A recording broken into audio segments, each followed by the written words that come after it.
வணக்கம் friends, welcome to Mithras kitchen. இன்றைக்கி நம்மளுடைய மித்ராஸ் கிச்சனில் பார்க்க போகிற ரெசிபி கேரட் கீர். இது குழந்தைங்கள்லேருந்து பெரியவங்க வரைக்கும் விரும்பி சாப்பிடக்கூடியது. இது செய்ய 20லேருந்து 25 நிமிஷம் போல் நமக்கு டைம் எடுக்கும். ரொம்பவும் ஈஸியாக செய்யக்கூடியது. வாங்க எப்படி பண்ணுறதுன்னு பார்க்கலாம்.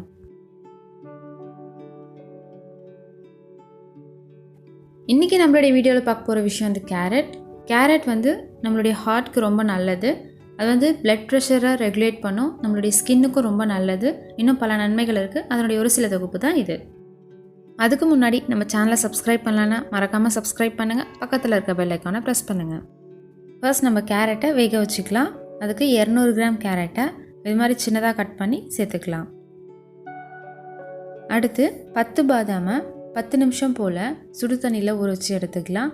அதனுடைய தோலை உரிச்சிட்டு அதிலிருந்து 7 பாதாம் மட்டும் இதில் சேர்த்துக்கலாம். அடுத்து கொஞ்சமாக தண்ணி விட்டு இது மீடியம் ஃப்ளேமில் வச்சு 4 விசில் போல் நம்ம விட்டு எடுத்துக்கலாம்.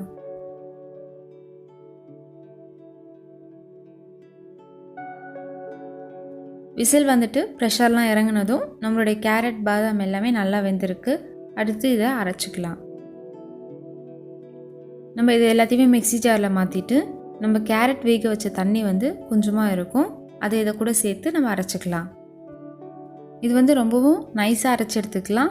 இல்லை அப்படின்னா நம்ம கேரட் கீர் குடிக்கும்போது அங்கங்கே இந்த கேரட் வந்து தட்டுப்படும்.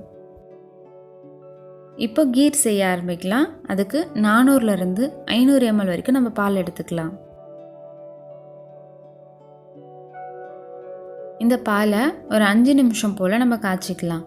இங்கே ஓரத்துலலாம் ஆடை கட்டி இருந்துச்சு அப்படின்னா எல்லாத்தையும் நல்லா கலந்து விட்டுக்கலாம். இப்போ இது ஒரு 5 நிமிஷம் போல் காய்ச்சதும் நம்ம அரைச்சி வச்சுருக்க கேரட்டை இதில் சேர்த்துக்கலாம். நம்ம கொஞ்சம் கொஞ்சமாக சேர்த்து இது எல்லாத்தையுமே நல்லா கலந்து விட்டுக்கலாம்.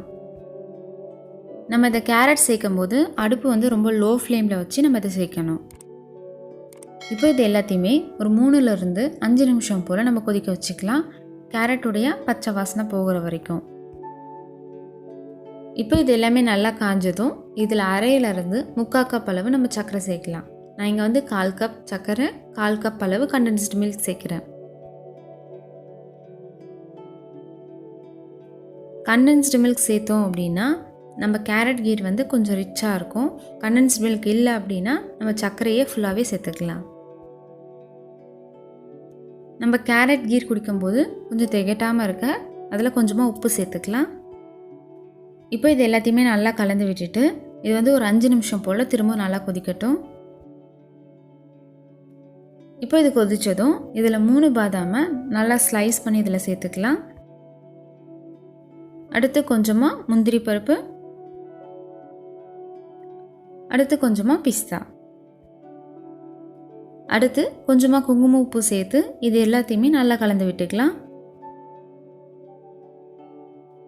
இது கொஞ்சம் ஆறுனதும் நம்ம இதை ஃப்ரிட்ஜில் வச்சுக்கலாம். சில்லுன்னு குடித்தா ரொம்ப நல்லாயிருக்கும். நம்மளுடைய சுவையான கேரட் கீர் வந்து ரெடி ஆகிடுச்சு. நீங்கள் இப்படி செஞ்சு கொடுத்தீங்கன்னா கண்டிப்பாக எல்லாருமே விரும்பி சாப்பிடுவாங்க. நீங்களும் உங்கள் வீட்டில் ட்ரை பண்ணி பார்த்துட்டு மறக்காமல் கீழே கமெண்டில் சொல்லுங்கள். உங்களுக்கு இந்த வீடியோ பிடிச்சிருந்தா மறக்காமல் லைக் பண்ணுங்கள், ஷேர் பண்ணுங்கள்.